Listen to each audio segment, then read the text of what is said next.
और इस संबंध में विशेषकर मैं कांग्रेस, बीजेपी व इनके अन्य सभी सहयोगी दलों के बारे में ये कहना चाहूँगी कि आज़ादी के बाद शुरू में केंद्र व देश के काफ़ी राज्यों में भी ज़्यादातर सत्ता यहाँ कांग्रेस पार्टी के ही हाथों में केंद्रित रही है, किंतु इनकी अधिकांश मामलों में रही गलत नीतियों एवं गलत कार्य प्रणाली आदि की वजह से ही फिर इस पार्टी को केंद्र में काफ़ी राज्यों की भी सत्ता से बाहर होना पड़ा है तथा यही स्थिति इनकी सहयोगी पार्टियों की भी बनी रही है, जिसके कारण ही फिर पिछले कई वर्षों से बीजेपी व इनके सहयोगी दल केंद्र एवं काफ़ी राज्यों की भी सत्ता में काबिज हो गए हैं, लेकिन इनकी भी ज़्यादातर रही जातिवादी, पूंजीवादी, संकीर्ण, सांप्रदायिक व द्वेषपूर्ण नीतियों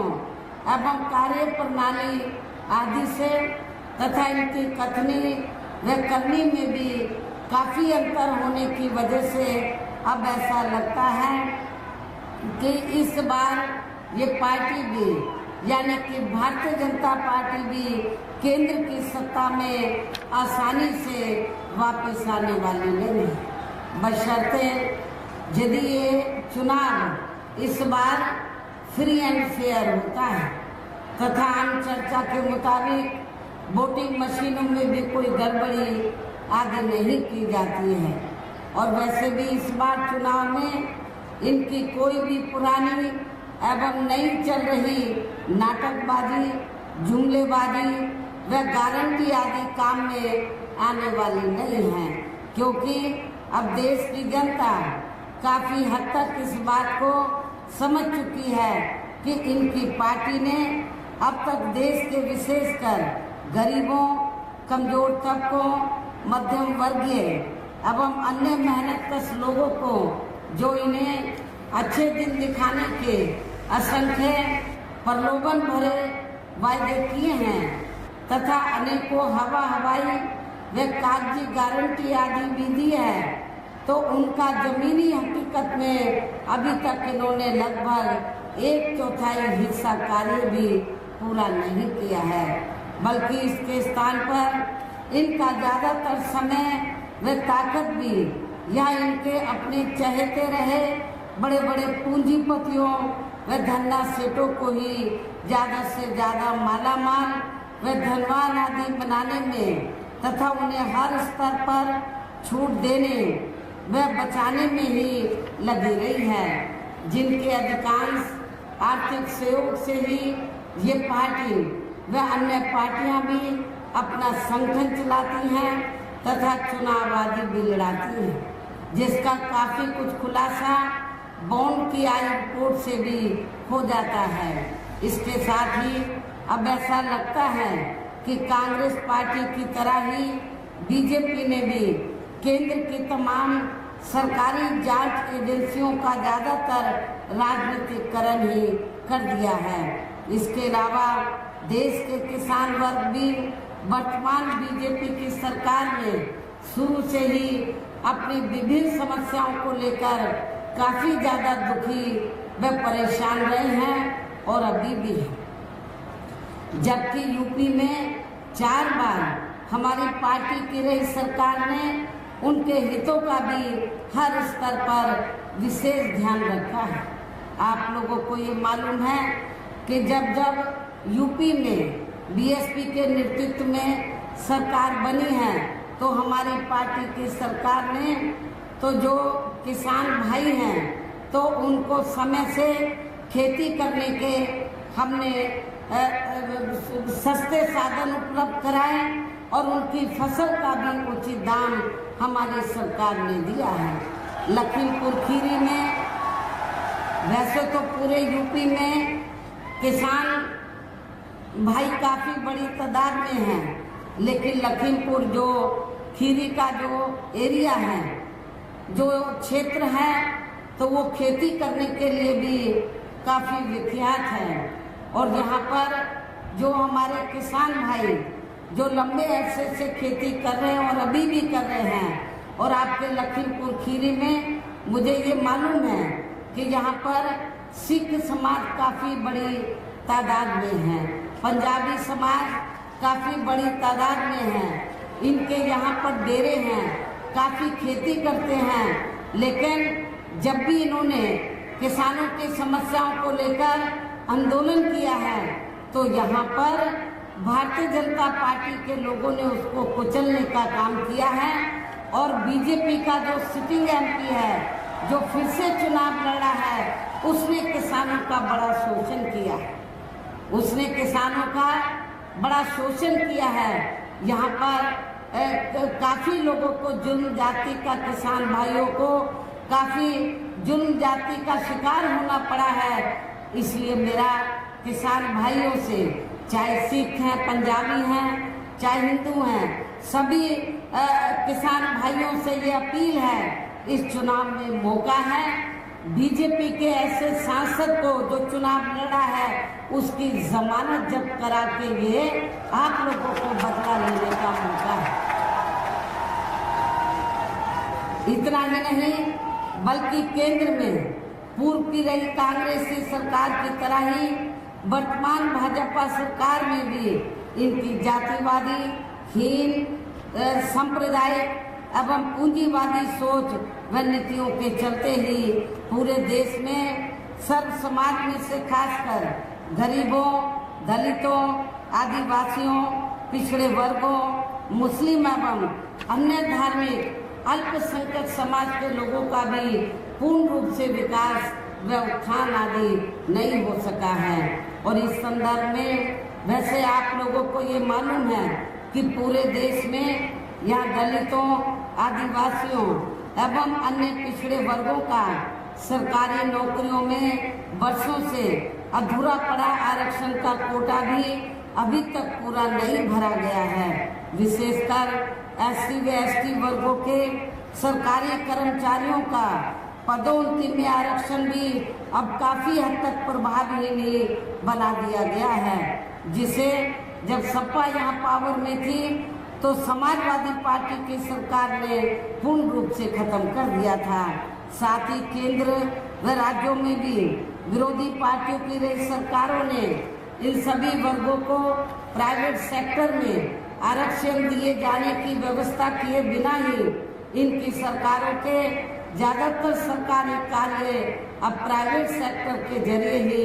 इनके बड़े बड़े पूंजीपतियों व धन्ना सेठों आदि को ही दिए जाने के कारण अब इनको पूरे देश में आरक्षण का बहुत कम ही लाभ मिल पा रहा है। इसी प्रकार इनका अन्य और मामलों में भी शोषण व उत्पीड़न आदि होना अभी तक भी बंद नहीं हुआ है। इनके साथ साथ मुस्लिम व अन्य धार्मिक अल्पसंख्यक समाज के लोगों की भी हालत हर स्तर पर या काफ़ी ज़्यादा खराब व दयनीय बनी हुई है। इतना ही नहीं बल्कि पिछले कुछ वर्षों से केंद्र व अधिकांश राज्यों में भी बीजेपी व आरएसएस की सरकारों के चलते हुए अब इनका विकास व उत्थान आदि होना भी काफ़ी हद तक बंद सही हो गया है। आए दिन इन पर यानी कि मुस्लिम समाज और अन्य धार्मिक अल्पसंख्यक समाज के लोगों पर मुस्लिम, सिख, ईसाई, पारसी व बौद्ध आदि और इनमें भी खासकर मुस्लिम समाज के लोगों के ऊपर आए दिन खासकर हिंदुत्व की आड़ में हो रही जुर्म जाति भी यहाँ काफ़ी ज़्यादा चरम सीमा पर पहुँच चुकी है। इनके साथ साथ अपर कास्ट समाज में से विशेषकर गरीब लोगों की भी हालत हमें कोई खास अच्छी नज़र नहीं आती है। इनकी गलत कृषि नीतियों के कारण किसान वर्ग भी आए दिन आंदोलित ही बना रहता है। साथ ही इनकी गलत आर्थिक नीतियों की वजह से देश की अर्थव्यवस्था पर भी इसका काफ़ी बुरा प्रभाव पड़ा है, जिससे यहाँ विशेषकर छोटे एवं मध्यम वर्गीय व्यापारी वर्ग भी काफ़ी ज़्यादा दुखी व परेशान हैं। और अब केंद्र में पूर्व की रही सरकारों की तरह ही वर्तमान भाजपा सरकार में भी यहाँ पूरे देश में गरीबी, बेरोजगारी एवं महंगाई आदि भी लगातार काफ़ी ज़्यादा बढ़ रही है। देश में हर स्तर पर फैला भ्रष्टाचार भी अभी तक खत्म नहीं हुआ है। साथ ही अपने देश की सीमाएं भी अभी तक पूरे तौर से सुरक्षित नहीं हैं। ये भी बड़ी चिंता की बात है। ऐसे में अब आप लोगों को देश में हो रहे लोकसभा चुनाव में कांग्रेस, बीजेपी व इनकी सहयोगी पार्टियों को भी केंद्र की सत्ता में आने से जरूर रोकना है। जिनकी गलत नीतियों व गलत कार्य प्रणाली आदि को आप लोग काफी हद तक आजमा भी चुके हैं। ऐसी खराब स्थिति में अब ये विरोधी पार्टियां इस चुनाव में भी किस्म किस्म के साम, दाम, दंड भेद आदि अनेकों हथकंडे इस्तेमाल करके केंद्र की सत्ता में आने की पूरी कोशिश में लगी हैं, जिनसे अपनी पार्टी के लोगों को हर स्तर पर काफी ज्यादा सावधान रहना है। और इस मामले में विरोधी पार्टियां अपने अपने पक्ष में हवा बनाने के लिए खासकर मीडिया, ओपिनियन पोल व सर्वे आदि का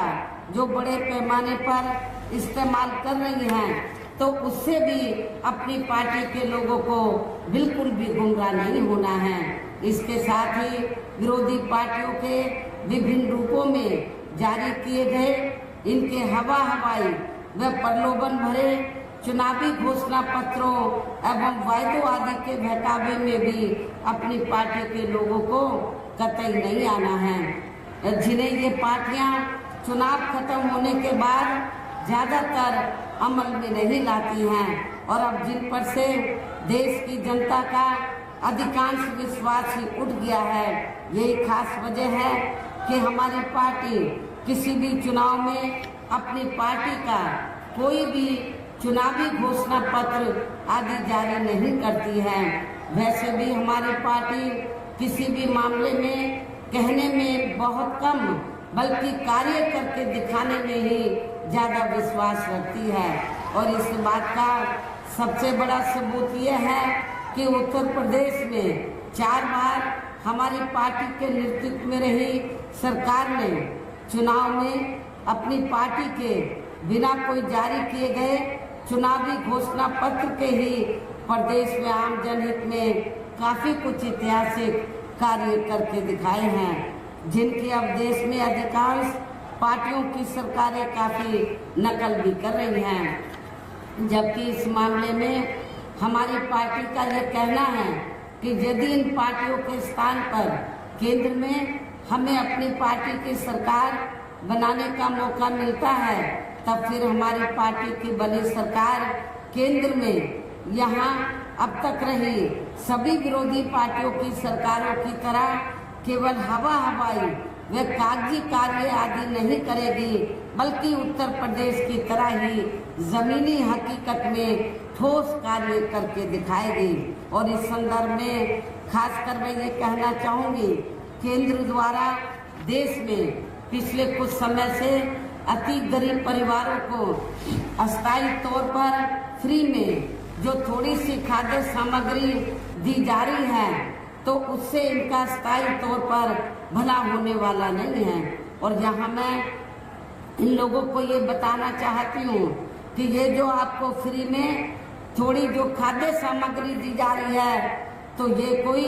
भारतीय जनता पार्टी अपनी जेब से नहीं, इनकी सरकार अपनी जेब से नहीं दे रही है, बल्कि जो आप लोग टैक्स देते हैं, जनता टैक्स देती है, उस पैसे से आप लोगों को ये फ्री में खाद्य सामग्री दी जा रही है। और वैसे भी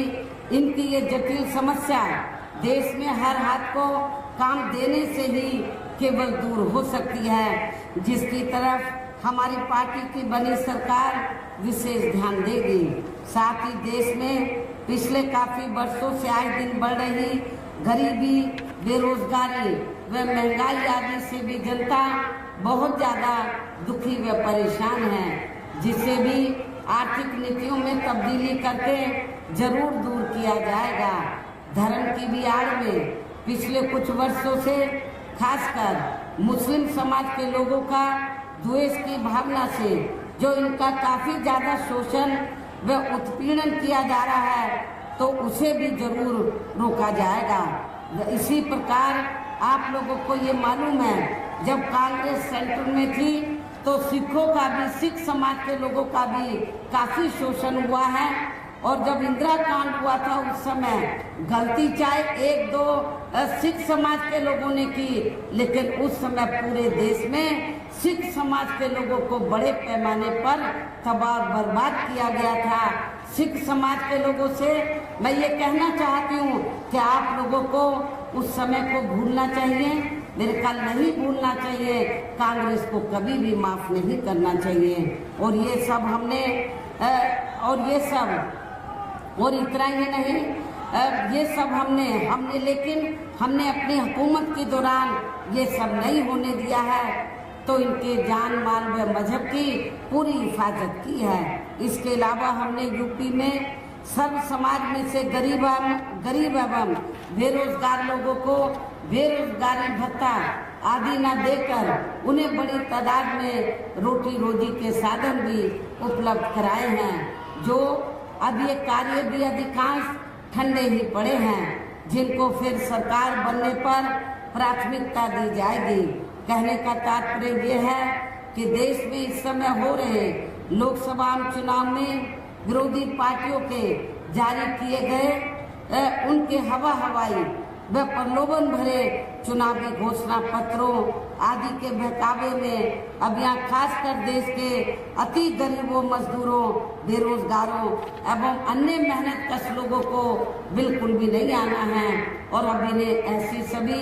विरोधी पार्टियों को हर हालत में केंद्र की सत्ता में आने से जरूर रोकना है, जिनकी कथनी व करने में काफ़ी अंतर रहा है तथा जिन्हें ये लोग वर्षों से आजमा भी चुके हैं। ऐसे में अब मेरा यही कहना है कि आप लोगों को अपने खुद के व अपने प्रदेश व क्षेत्र तथा देश के भी हित में अपने वोटों को यहाँ कांग्रेस, बीजेपी व अन्य विरोधी पार्टियों को न देकर केवल अपनी एकमात्र हितैषी पार्टी बहुजन समाज पार्टी को ही देना है। जो ये पार्टी उत्तर प्रदेश की तरह ही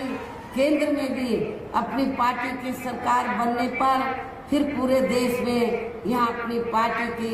सर्वजन हिताय व सर्वजन सुखाय की नीतियों पर आधारित सरकार चलाएगी। इसके साथ साथ केंद्र से जुड़ी आपके क्षेत्र की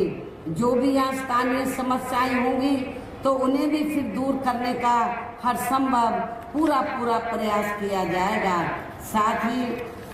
साथ ही यहाँ गरीबों, मजदूरों, बेरोजगारों, कर्मचारियों, किसानों, छोटे व्यापारियों एवं अन्य मेहनतकश लोगों के हितों का भी विशेष ध्यान रखा जाएगा। सर्व समाज में से खासकर दलितों, आदिवासियों, पिछड़े वर्गों,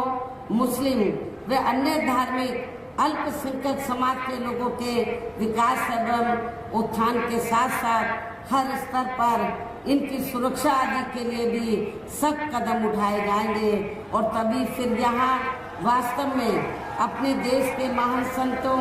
गुरुओं व महापुरुषों में भी विशेषकर महात्मा ज्योतिराव फूले, श्री छत्रपति शाहू जी महाराज, श्री नारायण गुरु, बाबा साहब डॉक्टर भीमराव अम्बेडकर एवं मान्यवर श्री कांशीराम जी आदि का अधूरा रहा सपना जरूर साकार हो सकता है, जिनको यूपी में हमारी पार्टी की रही सरकार द्वारा हर स्तर पर पूरा आदर सम्मान दिया गया है। इन्हीं खास बातों के साथ ही अब मेरा देश व आपके स्टेट के भी हित में, आपके क्षेत्र के भी हित में यही कहना है कि हमारी पार्टी ने यहाँ जिनको भी लोकसभा के लिए चुनाव के मैदान में उतारा है, हमारी पार्टी ने यहाँ जिनको भी लोकसभा के लिए चुनाव के मैदान में उतारा है, हमने आपके यहाँ खीरी लोकसभा की सीट से श्री अंशय कालरा को, जो पंजाबी समाज से ताल्लुक़ रखते हैं, इनको हमने यहाँ टिकट दिया है। आपको मैं ये बताना चाहती हूँ, पहले हमने इनको चुनाव लड़ाने का फैसला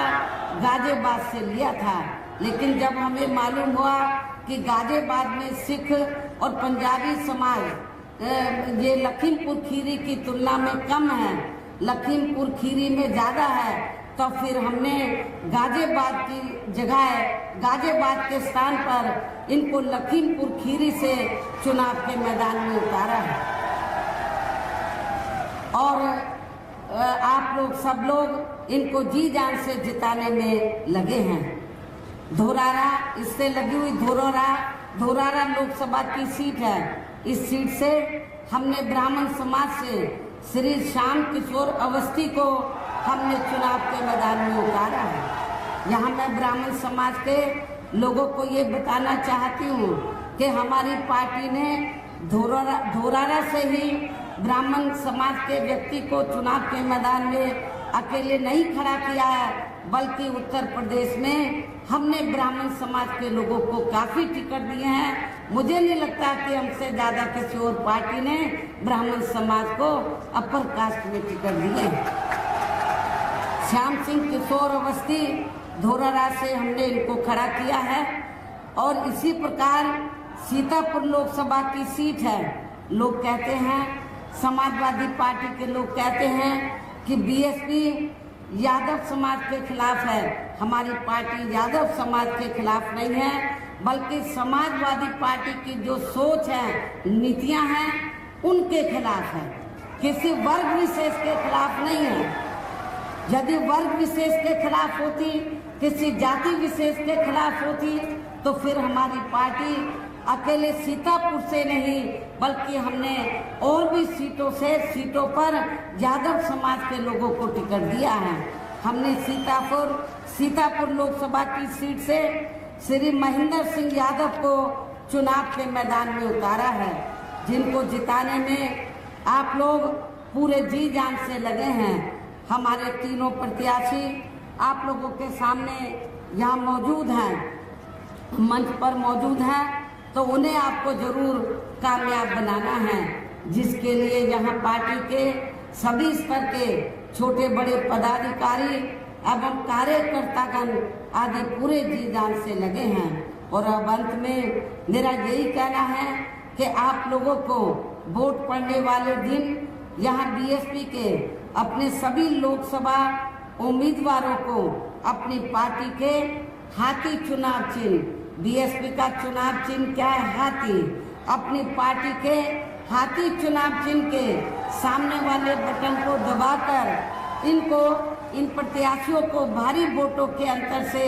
जरूर कामयाब बनाना है। इनको जरूर जिताकर पार्लियामेंट में भेजना है। इस खास अपील के साथ ही अब मैं अपनी बात यही समाप्त करती हूँ। जय भीम, जय भारत।